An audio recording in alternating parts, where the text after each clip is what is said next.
نداء الحق صوت قد شجاني وبلغني الحقيقة والأماني وكان لي السبيل إلى المعالي ونورا للهداية والبيان.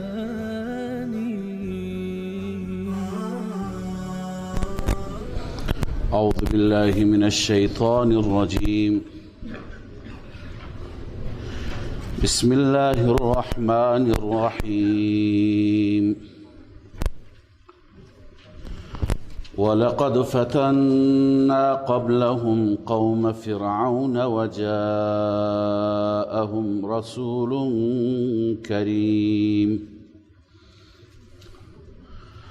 أن أدوا إلي عباد الله إني لكم رسول أمين وأن لا تعلوا على الله إني آتيكم بسلطان مبين.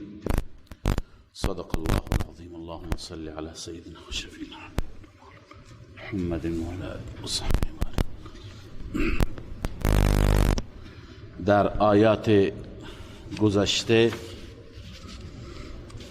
بعد از اینکه دلایل عقلی بر توحید بیان شد، خداوند عزوجل تخویف دنیوی بیان فرمود. فارتقب یوم تأتی السماء بدخان مبین. ای پیامبر، این مردم مکه و قریش مکه که در مقابل دعوت حق تسلیم نمی شوند، برای آنان منتظر باش، منتظر دخان مبین که عرض کردیم بیشترین تفسیر در رابطه با دخان مبین اشاره به قحطی هست که در مکه مکرمه اتفاق افتاد و اهل مکه روزهای سختی را سپری کردند. حال بعد از اون تخویف الله عزوجل نمونه از تخویف بیان می فرماید. نمونه تخویف قوم فرعون است که آنها هم وقتی که موسی علیه السلام آنها را بیم داد، ترساند از عذاب الهی، اونها نترسیدند، اونها تمرد کردند، انکار کردند. برای اونها هم روزهای سختی آمد. هرگاه که آیتی از آیات الهی به شکل عذاب می آمد، اونها به موسی علیه السلام می گفتند از پروردگار خودت بخواه که از ما دفع کند، دور کند این مشکل را، ما ایمان می آوریم. عیناً مثل مردم مکه. لذا خدای تعالی این نمونه را بیان می فرماید. ولقد فتنا قبلهم قوم فرعون. ما قبل از این مردم مکه، قریش مکه، امتحان کردیم قوم فرعون را. و جاءهم رسول کریم. برای آنان هم آمد پیامبری معزز، رسولی با شخصیت، سیدنا موسی علیه السلام. و این رسول با این دعوت آمد ان ادوا الی عباد الله. ان ادوا الی عباد الله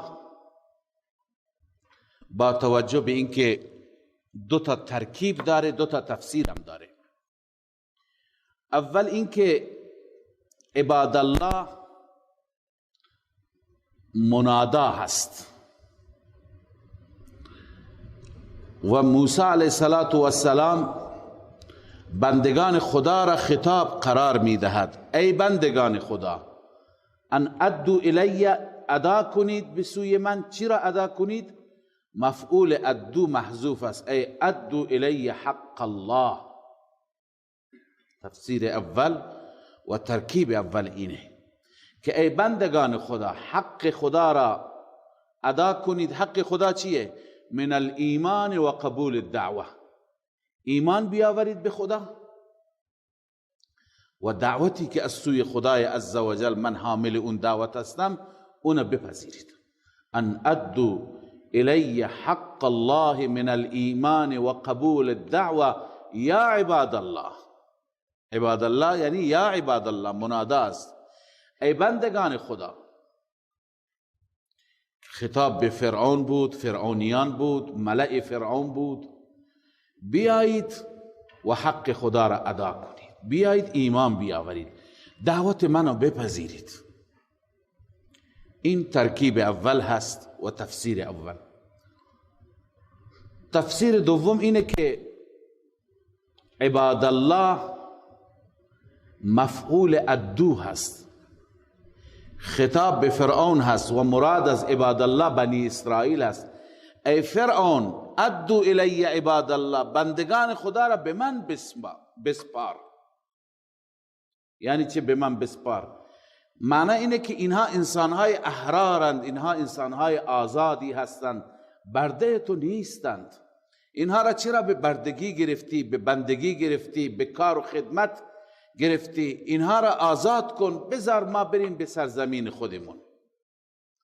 پس ان ادو الی عباد الله، ای فرعون، ای قبطی ها، ای فرعونی ها، بندگان خدا را به من بسپارید. اون وقت این آیه شبیه اون آیه دیگه میشه که ان ارسل معی بنی اسرائیل. ای فرعون، بنی اسرائیل را با من بفرست. سرزمین و آبایی و اجدادی ما شام هست، ما میریم شام. شما ایمان نمیارید، دعوت ما را قبول نمی کنید، حداقل بنی اسرائیل را با من بفرست. پس این وقت مراد چی میشه؟ ادو الی عباد الله، یعنی اطلقوهم و سلموهم الی. ای فرعون، اینها را آزاد کن و بسپار به من. والمراد بهم بنو اسرائیل، کان فرعون مستعبدهم. مراد بنی اسرائیل هست که فرعون اونها را به عبدیت و به بردگی گرفته بود. فرعون اونها را برده خود قرار داده بود. از این موسی علیه السلام ناراحت بود. لذا موسی گفت ان ادو الی عباد الله، بندگان خدا را به من بسپار. انی لکم رسول امین، همانا من برای شما فرستاده الله هستم، امینم، امانت را رعایت میکنم. اما فرعون دو تا کوتاهی داشت، یکی در حق خدا، یکی در حق بندگان خدا. بنی اسرائیل را که پیغمبر زادگان بودند همه را به بردگی گرفته بود، همه را استعمار کرده بود و استعباد عبد خود. دوم این که در حق خدا هم کوتاهی میکرد. پس بر اساس این تفسیر دوم، اون درباره حق العباد هست، حقوق العباد هست، ان ادو الی عباد الله و الا تعلوا علی الله، این درباره حقوق الله است. الا تعلوا علی الله یعنی بر من شما تکبر نکنید یا بر من غلبه نکنید. موسی علیه السلام را اونها تهدید کردند که تو را ما سنگسار میکنیم، تو را از پای در میآوریم، تو را از بین میبریم. لذا موسی علیه السلام میگه بر من تعدی نکنید به خاطر خدا، علی الله. انی آتیکم بسلطان مبین، من بدون دلیل، بدون مدرک پیش شما نیامدم. من همراه با سلطان مبین آمدم. منظور از سلطان مبین عصا و ید بیضاست. من دلائل دارم، معجزات دارم. و انی عذت بربی و ربکم ان ترجمون. وقتی که موسی علیه السلام فرمود که الله تعلو علی الله، توعدوه بالقتل، او را به قتل و به کشتن تهدید کردند. لذا موسی علیه السلام گفت که من به خدا پناه میبرم اگر شما به من تعدی بکنید. و انی عذت بربی و ربکم ان ترجمون، این که مرا سنگسار بکنید، مرا بزنید، من به خدا پناه میبرم، پایگاه قوی دارم، پشتوانه قوی دارم. و ان لم تؤمنوا لی فاعتزلون، اگر به من ایمان نمی آورید حداقل از من کنارگیری بکنید، از من فاصله بگیرید، یعنی به من تعرض نکنید، با من کار داشته نباشید، منتظر میمانیم که فیصله خدا چه خواهد بود. علی ای حال موسی علیه السلام تبلیغ خودش را کرد. فرعونی ها او را تهدید کردند. موسی علیه السلام بعد از اون از پروردگار درخواستی کرد، دعا کرد، دعایش اجابت شد. اون دعا را الله عزوجل ذکر می فرماید. فدعا ربه ان هؤلاء قوم مجرمون. از ربش خواست، دعا کرد در محضر رب، پروردگارا اینها قوم مجرمی هستند، جرائم پیشه. مسلک الانبیاء فی مسئله الدعا، اینو بنویسید که انبیا همیشه وقتی که میخوان دعا بکنن از کی میخواهند؟ کسانی که پیروان انبیا هستند باید مثل انبیا از غیر الله نخواهند، از خدا بخواهند. موسی علیه السلام از خدا میخواد، لذا دعا میکنه اینها قوم جرائم پیشه هستند. فاسر بعبادی، خداوند دستور داد که بندگان من را شبانگاه ببر. ببین اینجا اندماج است یا ادماج، یعنی القصه. خدای عزوجل کل جریان را ذکر نمی کند. خب ما از محتوا، از سیاق، از ما قبل و ما بعد کل جریان را متوجه میشیم. موسی علیه السلام دعا میکنه پروردگارا این قوم جرائم پیشه‌ای هستند، ایمان نمی آورند. خدای تعالی دعایش را اجابت میکنه. خدای عزوجل دستور میده موسی را که شبانگاه شما حرکت کنید. فرعون هم اونها را تعقیب میکنن. موسی عصا را میزنه، دریا خشک میشه، از دریا عبور میکنن. اینها اکثرا تو داستان ذکر نیستند. الله میفرماید فاسر بعبادی، این اجابت الهیه هست. به وقت شب، اسراء سفر در شب را میگویند. به وقت شب ببر بندگان من را لیلا، باز هم لیل را تصریح فرموده. انکم متبعون، شما مورد تعقیب قرار میگیرید، یعنی فرعونیان شما را تعقیب میکنن. خلاصه موسی رفت. واترک البحر رهوا، دریا را بگذار ایستاده. رهوا یعنی ساکنن، همینطور که ساکن است.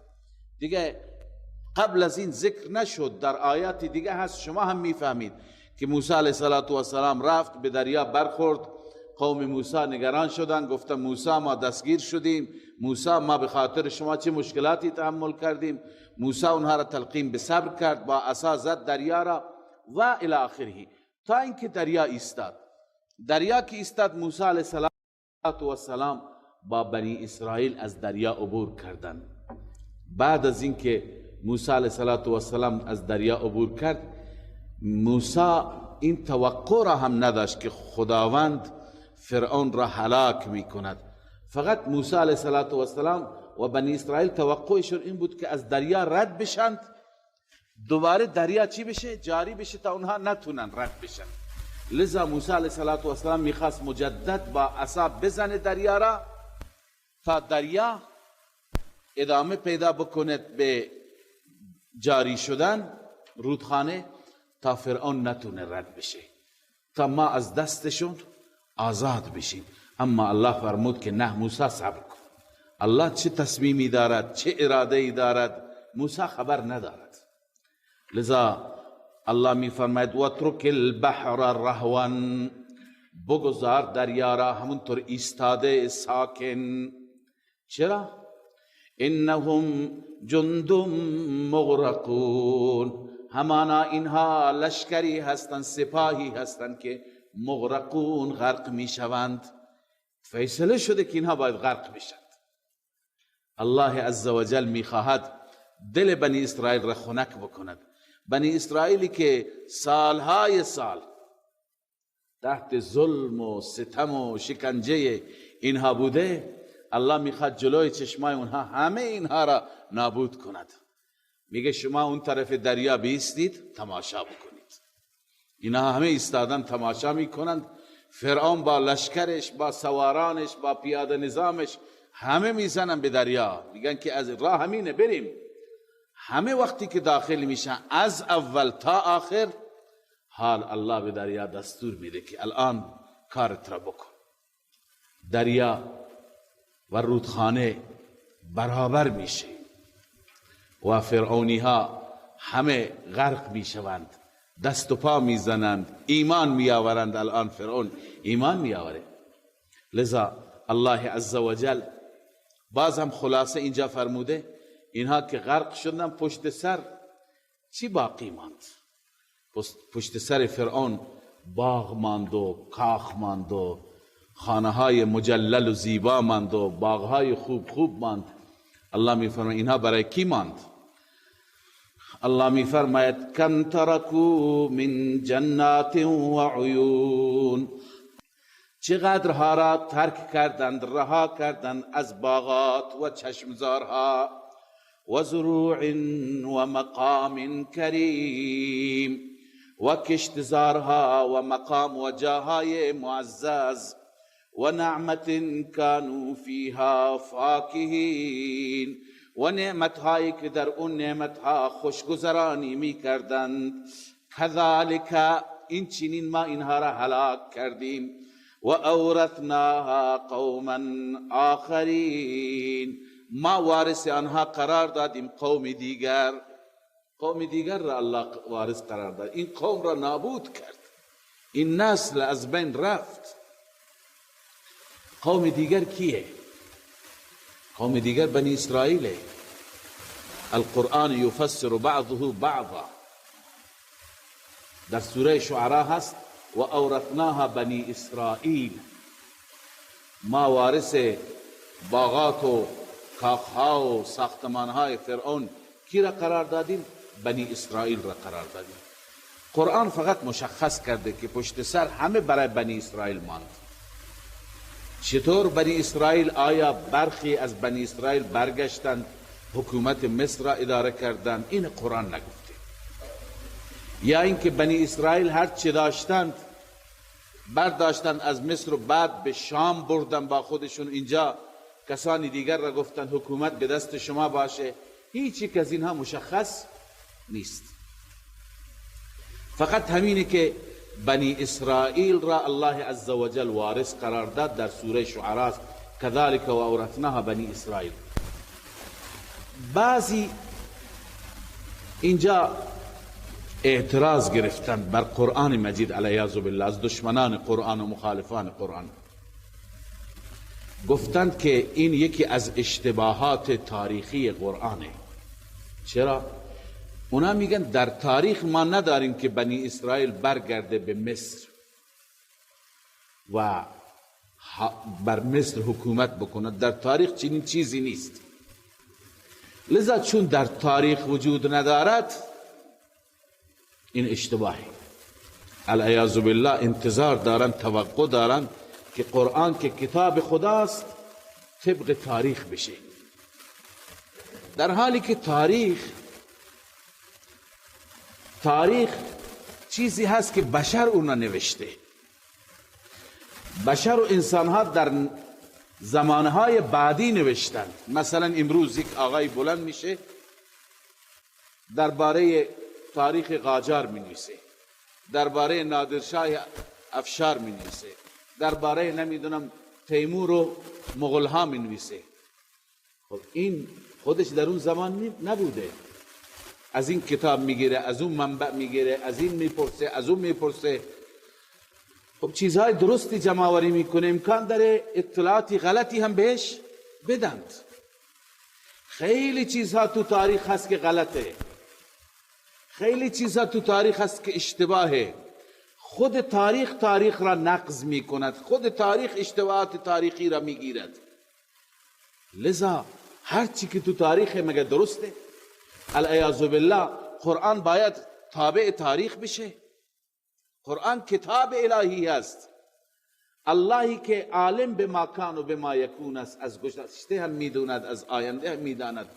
چطور انتظار دارید که قرآن مطابق تاریخ باشد؟ لذا بسیاری از مفسران ما، بزرگان ما به شدت با این مخالفن که تاریخ اینطور گفته. تاریخ چیکار؟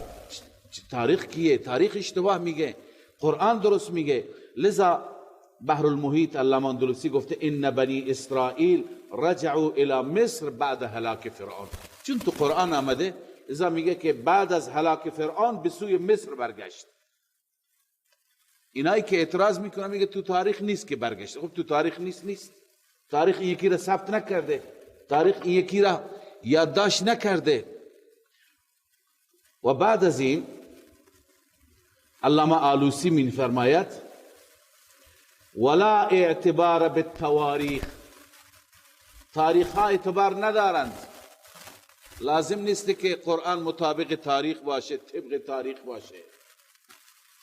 فالکذب فیها کثیر، تو تاریخ دروغ خیلی زیاده. و کلام الله صدق ام صادق، کلام الله راسته، تاریخ دروغه. قال الله تعالی فی سورة الشعراء، استنباط میکند از آیه سوره شعراء، كذلك و اورثناها بنی اسرائیل. این عبارت بحر المحیط بود، روح المانی جلوتر میاد. اونجا خدا گفته اورثناها بنی اسرائیل، پس این بنی اسرائیل که خدا وارث فرعونیان قرار داد. و آلوسی میگه وقالوا لا اعتبار بالتاریخ، تاریخ اعتباری ندارد. و کذا الکتب التي بید اليهود اليوم، کتاب هایی که امروزه به دست یهودی ها هست اینم اعتباری نداره، اینم از تاریخ گرفته. لما ان الكذب فيها كثير، چون که دروغ تو اینها زیاده. و حسبنا کتاب الله، کتاب خدا برای ما کافی است. و هو سبحانه اصدق القائلین، خداوند صادق ترین قائلان است. و کتابه جل و علا مأمون من تحریف المحرفین، کتاب خدا از تحریف کنندگان چی هست؟ محفوظه، نمیتونن تحریف کنن. پس قرآن راست میگه، هر چی که خلاف قرآن تو بقیه کتاب ها همه خلافه، همه دروغه. به عنوان مثال من عرض میکنم در بعضی از تاریخ ها، در بعضی از کتب تاریخ نسبت به اصحاب و یاران رسول الله صلی الله علیه و سلم چیزهای نوشته که نامناسبه. خب ما میگیم این تاریخ غلط، قرآن درست میگه، حدیث درست میگه. به این خاطر بسیاری از کتاب ها که اون کتاب ها منبعشون تاریخ است، مثل کتاب های مرحوم مودودی که این کتاب ها منبعشون تاریخ است، در رابطه با صحابه چیزهای نامناسبی نوشتند، علما به شدت اون کتاب ها را مورد نقد قرار دادند. به دلیل چی؟ به دلیل اینکه اینها از تاریخ گرفتند. و ما اونچه که در رابطه با اصحاب و یاران رسول الله صلی الله علیه وسلم معتقدیم، ما از قرآن و سنت میگیریم. وقتی که قرآن و سنت تکلیف را روشن کرده، وقتی که خدای عزوجل قاطبه صحابه را، همه صحابه را میفرماید ان الذين آمنوا وهاجروا وجاهدوا في سبيل الله، مهاجرین، مجاهدین، والذین آووا ونصروا، اونایی که اینها را جا دادن، یاری کرده، یعنی انصار. همه مهاجرین و انصار را الله میفرماید اولئک هم المؤمنون حقا لهم مغفرة و رزق کریم، اینا مؤمنین به حقی هستند، خداوند برای اینها مغفرت مهیا کرده. وقتی که قرآن اینه میگه ما چه نیازی داریم عقیده خودمون را از تاریخ بگیریم؟ تاریخ را امثال من و تو نوشتیم.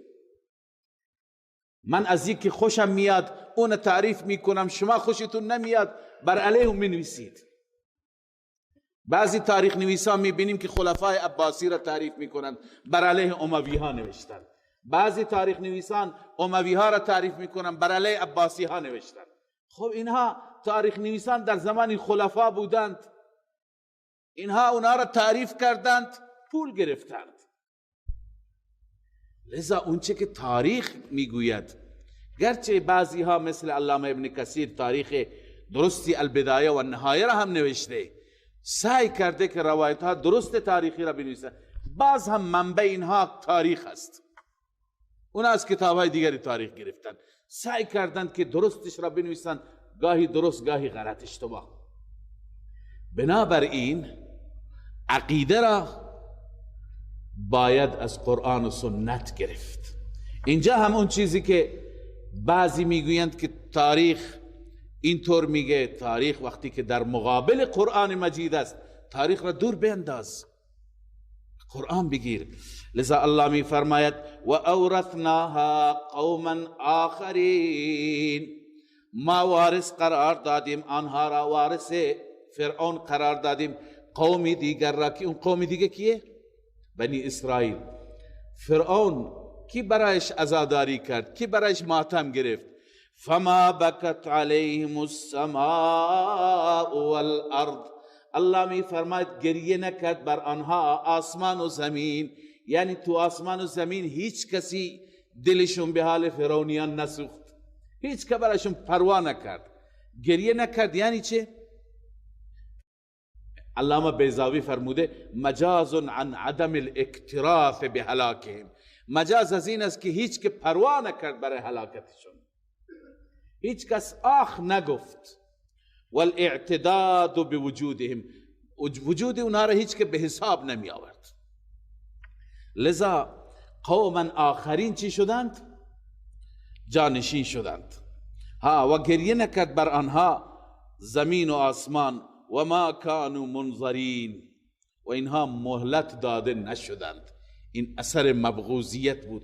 الله بر اینها خشم کرد، به اینها فرصتی دیگه و مهلتی دیگه داده نشد. به قدر کافی مهلت گرفتند، توبه نکردند.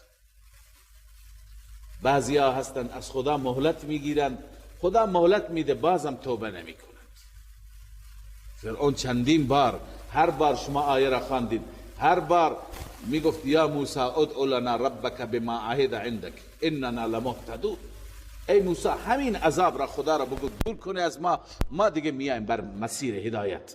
باز تمرد، باز سرکشی. خداوند تحمل میکنه، حلیم است، اما تا یک حدی آخر به هر حال باید گوشمالی داده بشه.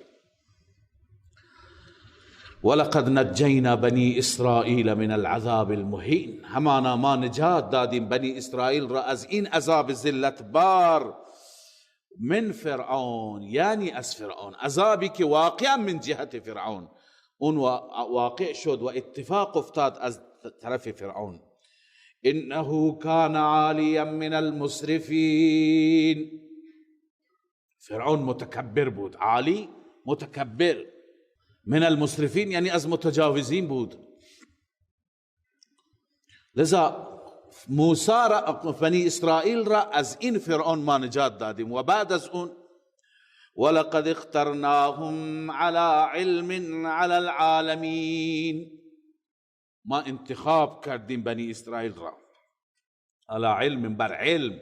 یعنی خداوند همه چیز را میداند، به همه امور دانا هست و واقف است. بر عالمین انتخابشون کردیم، بر عالمین، عالمین زمان خودشان. و آتیناهم من الآیات ما فیه بلاء مبین، ما به بنی اسرائیل از آیات دادیم، آیاتی دادیم و نشاناتی دادیم که ما فیه بلاء مبین، در اون آیات برای بنی اسرائیل امتحان روشن بود. بعضی گفتم بلاء مبین به معنای امتحان و بعضی گفتند بلا به معنای نعمت.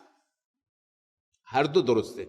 هم خدای عزوجل بر بنی اسرائیل انواع ابتلاعات را آورد و هم خدای عزوجل بنی اسرائیل را انواع نعمت ها بخشید. خدا خیلی نعمت بهشون بخشید، نبوت بهشون داد، دین داد، کتاب داد، انبیا را فرستاد، پادشاهی و عزت و مقام هم در دنیا داد. پس هر دو درسته. به هر حال این نمونه‌ای بود. ببین فرعون مثل قریش مکه، مثل ابو جهل و ابو لهب، فرعون تمرد کرد، خداوند پوزش را به خاک مالید و بنی اسرائیل را فضیلت داد، عزت داد. حال روی سخن برمیگرده به قریش مکه. قریشی ها هم مثل فرعونی ها با رسول الله صلی الله علیه وسلم مبارزه کردند، آن حضرت را اذیت و آزار رسوندند و انکار کردند قیامت را، بعث بعد الموت را. الله عزوجل از فرعونی ها، از قریشی ها حکایت می فرماید. الله می فرماید ان هؤلاء لیقولون، زجر و توبیخ است و شما بنویسید التفات به سوی اهل مکه. حال از بعد از جریان موسی روی سخن برمیگرده به سوی اهل مکه. ان هؤلاء لیقولون، همانا اینها میگویند، یعنی قریش مکه چی میگویند؟ ان هی الا موتتنا الاولی، نیست این زندگی مگر همین موت اول، یک بار که بمیریم دیگه خبری نیست. و ما نحن بمنشرین، و ما دوباره زنده نمیشویم. اگر راست میگید که زنده میشیم، اول پدران ما را زنده کنید ما ببینیم. فأتوا بآبائنا ان کنتم صادقین، پدران ما را بیاورید اگر راست میگویید، اونا را از قبرها بلند کنید. الله عزوجل مجددا تخویف دنیوی بیان میکند. اینها انکار میکنند، آیا اینها بهترین یا قوم تبع که ما اونها را هلاک کردیم؟ اهم خیر ام قوم التبع، آیا اینها بهتر هستند یا قوم تبع؟ منظور از این قوم تبع، قوم تبع حمیری هست. اولا عرض کنم خدمت شما که تبع لقب پادشاهان یمن است، همونطور که در قدیم لقب پادشاهان مصر چی بود؟ فرعون.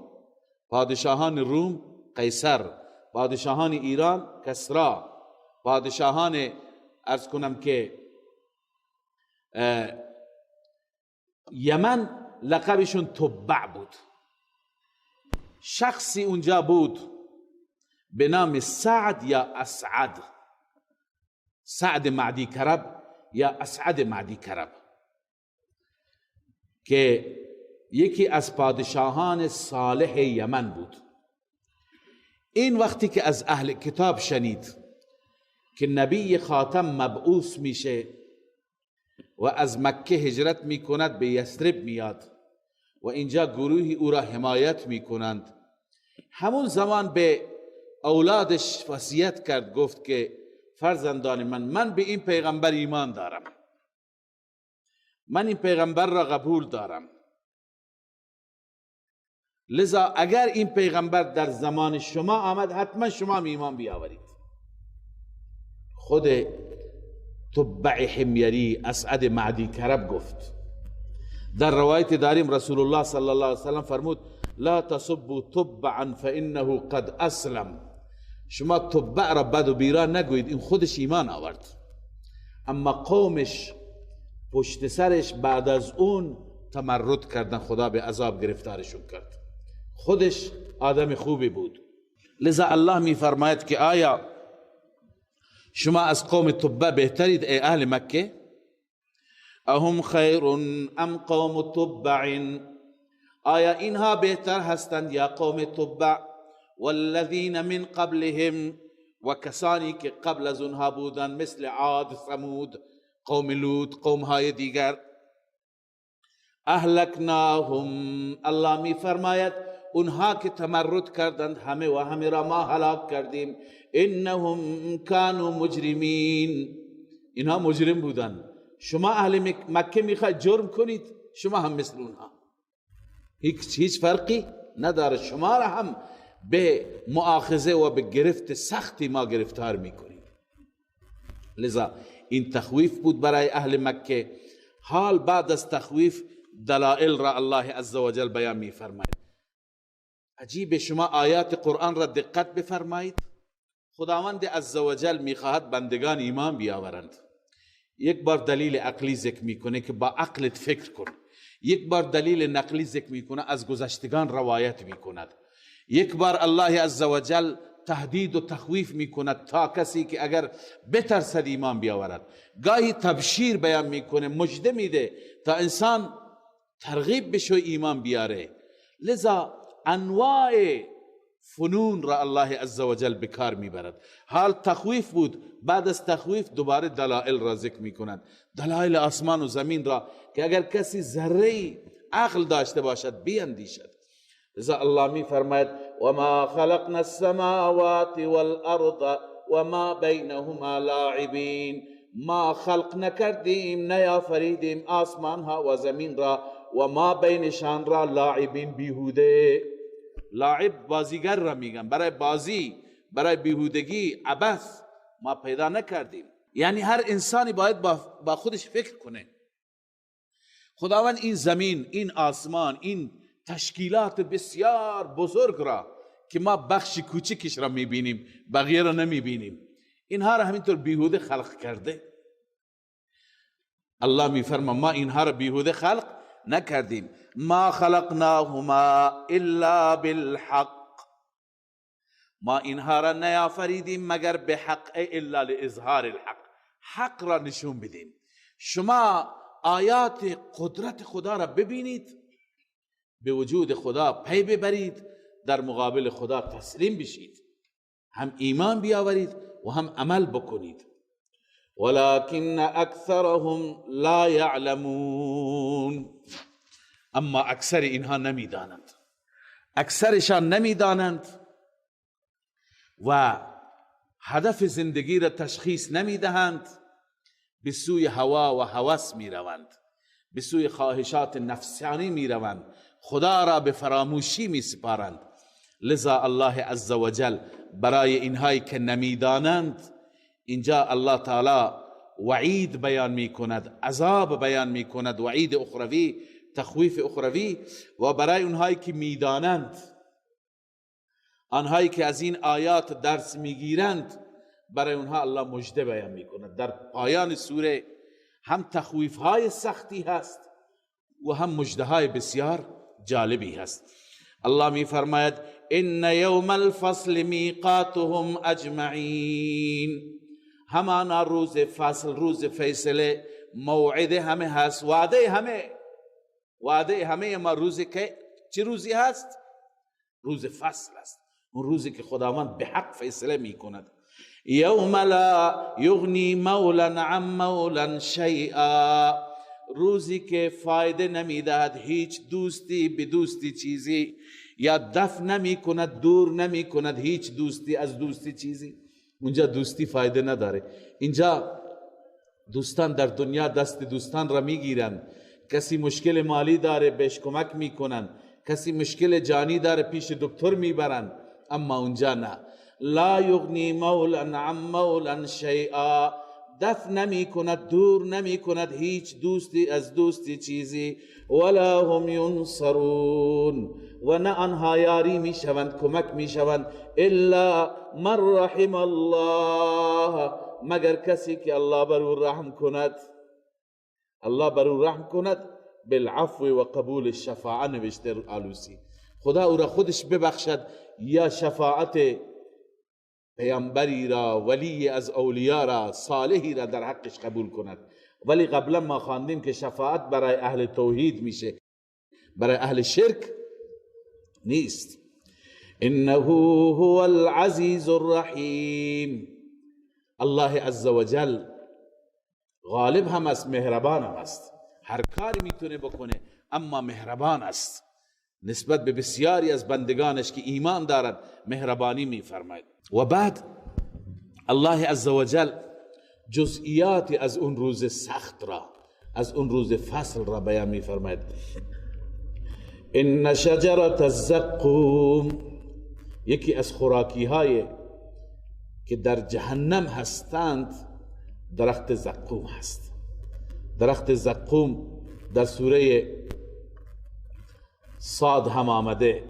الله عزوجل می فرماید که اولا چنان شکلی داره که آدم از شکلش وحشت میکنه، چنان تلخ است که انسان یتجرعه، تلخ است که انسان میخورد و نمیتواند فرو ببرد، و چنان تیز است و خار دارد که اونطوری که هم در آیات آمده و هم در احادیث روده های انسان را تکه پاره می کند.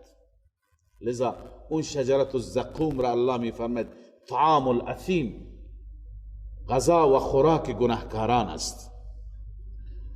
و اون وقتی که وارد شکم بشه کالمهله، مثل فلز گداخته شده، مثل ذوب شده، مثل گداخته شده. وقتی که فلز را ذوب میکنند چگونه خطرناک است. الله میفرماید این زقوم وارد شکم میشه، یغلی فی البطون، الله پناه بده، در شکم ها یغلی، غلغل میکنه، به اصطلاح جوش میخوره. الله میفرماید کغلی الحمیم، مثل جوش خوردن آبجوش. آبجوش را روی اجاق بذار چطور جوش میاد، این زقوم در شکم چنان جوش میاد.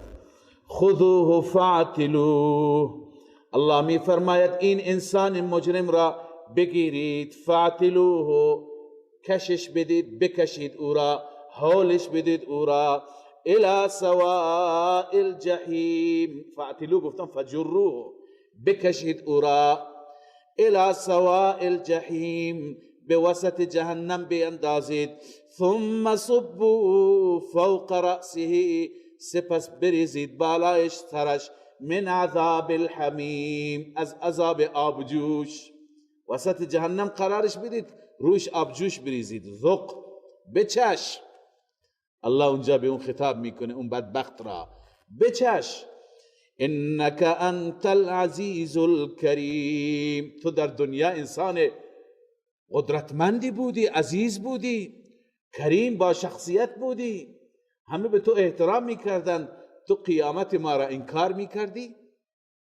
ان هذا ما کنتم به تمترون، این اون چیزی است که شما نسبت به این شک داشتید، شما قبول نمیکردی. الان بچش، الان ذائقهش را ببین. لذا الله پناه بده، چنین سخت است، چنین مشکل است که در جهنم مجرم قرار بگیرد، چنین از او پذیرایی میشه. اما متقی، انسان پرهیزگار، انسان خدا ترس و با تقوا، اللهم اجعلنا من المتقین. لذا الله عز وجل متقین را و نعیمی که برای متقین از ذکر می فرماد. ان المتقین فی مقام امین، همانا متقیان هستند در مقام امین، در جایگاهی که ایمن هستند. بعد از 4 سال اونها را از کرسی ریاست جمهوری بیرون نمی کنند، همیشه ایمن هستند، هیچ کسی با اونها کار ندارد. فی جنات و عیون، در باغات هستند و در چشمزارها هستند. اونجا انواع خوراکی ها، انواع لباس ها. یلبسون من سندس و استبرق متقابلین، آنها می پوشند، به تن می کنند. من سندس، ابریشم نازک. من سندس ما رق من دیباج، اون ابریشمی را میگن که چی باشد؟ نازک باشد. و استبرق، ابریشم کلفت را میگن ما غلظ منه، اونی که کلفت باشد. متقابلین، اینها در بهشت روی بروی هم نشستند، یعنی همش صحبته، همش گپه، همش جلسه هست. کذالک، این چنین، یعنی همچنین با هم نشستند و خوشگپی میکنن، به اصطلاح جلسه هست و صحبت هست و سرگرم هستند. و زوجناهم بحور عین، اونها را ما جفت میکنیم با حورهایی که عین، حور به معنای زن سپید رنگ، عین به معنای اونی که چشمهای درشت دارد، چشمهای آهویی دارد. لذا الله عزوجل پوست اون حورها را و چشم اونها را با این حور عین، با این کلمه الله عزوجل تعریف می کند. یدعون فیها بكل فاکهة آمنین، اونها میخوانند در بهشت هر میوه را، هر میوه تقاضا میکنند برایشون فراهم میشه، آمنین، ایمن هستند. خدای عزوجل از امنیت و از ایمن بودن در بهشت خبر میده. لا یذوقون فیها الموت الا الموتة الاولى، نمی چشند در بهشت مرگ را مگر همین مرگ اولی که در دنیا بود. مرگ همینه، دیگه مرگی نخواهد بود. بعد از اینکه خداوند در قیامت انسان را زنده بکند دیگه خبری از مرگ نیست. لا یذوقون فیها الموت الا الموتة الاولى، در آن بهشت نمی چشند مرگ را مگر مرگ اولی را. و وقاهم عذاب الجحیم، الله حفاظت می کند بهشتی ها را از عذاب جهنم. این همه نعمت، این همه احسان، این همه محبت به خاطر چی؟ به خاطر اینکه نماز می خونده؟ به خاطر اینکه طاعت و عبادت داشته؟ نه، فضلا من ربک. مؤثر حقیقی، سبب واقعی بهشت اینه، فضلا من ربک، این فضلی هست از طرف ربت. خداوند نسبت به این بندگان لطف می فرماید، فضل می فرماید. ذالک هو الفوز العظیم، این هست فوز و رستگاری بسیار بزرگ. فانما یسرناه بلسانک لعلهم یتذکرون، همانا ما این قرآن را آسان کردیم به زبان تو ای پیامبر، شاید اینها پند بگیرند. فرتقب انهم مرتقبون، منتظر باش، چون که مشرکین قبول نداشتن این حرفا را. منتظر باش، آنان هم منتظر. بعضی میگن این تخویف دنیوی هست، این اشاره به جریان بدر است. ای پیامبر منتظر باش، مشرکین هم منتظر میمانند، یه روز پوزه اینها به خاک مالیده میشه. چنانچه در بدر این اتفاق افتاد. اما روی این نکته من میخواستم این مطلب را عرض بکنم که الله عزوجل میفرماید ما قرآن را آسان نازل کردیم به زبان شما. از یک طرف نگاه میکنید قرآن خیلی فصیح و بلیغه، چنان فصیح و بلیغه که همه فصحا و بلغا را به زانو انداخت، همه عاجز شدند، هیچ یک در مقابل قرآن نمیتونستن کلامی بیارن. از یک طرف آسانه، هر کس میفهمه. واقعا همه جوانب را رعایت کردن، هم فصیح و بلیغ بودن، در عین حال بسیار آسان بودن. ولقد یسرنا القرآن للذکر، قرآن را ما برای پندگیری آسان نازل کردیم. در عین حال آسان بودن این کمال است، این هنر است، این فقط کار رب است.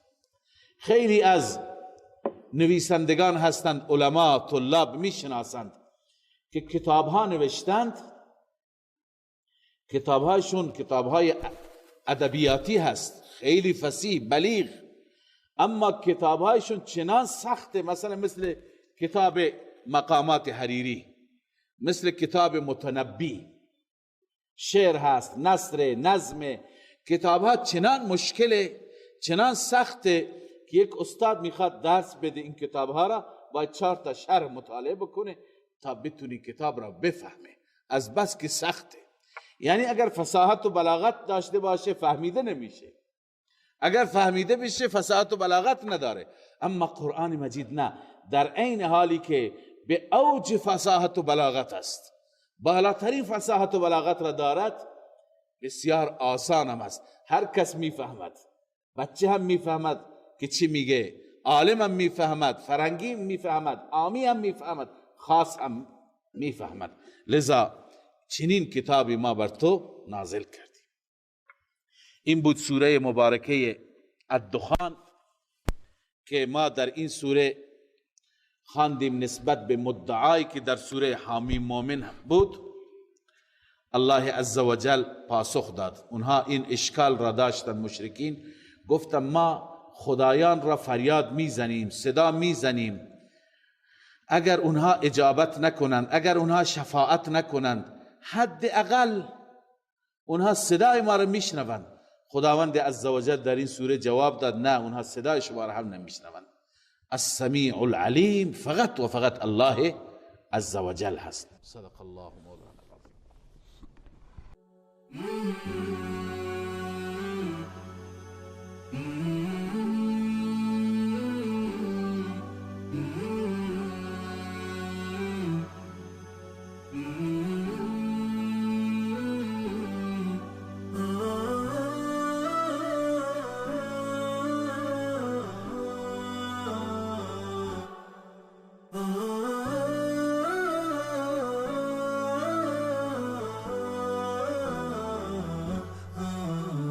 نداء الحق صوت قد شجاني وبلغني الحقيقة والأماني وكان لي السبيل إلى المعاني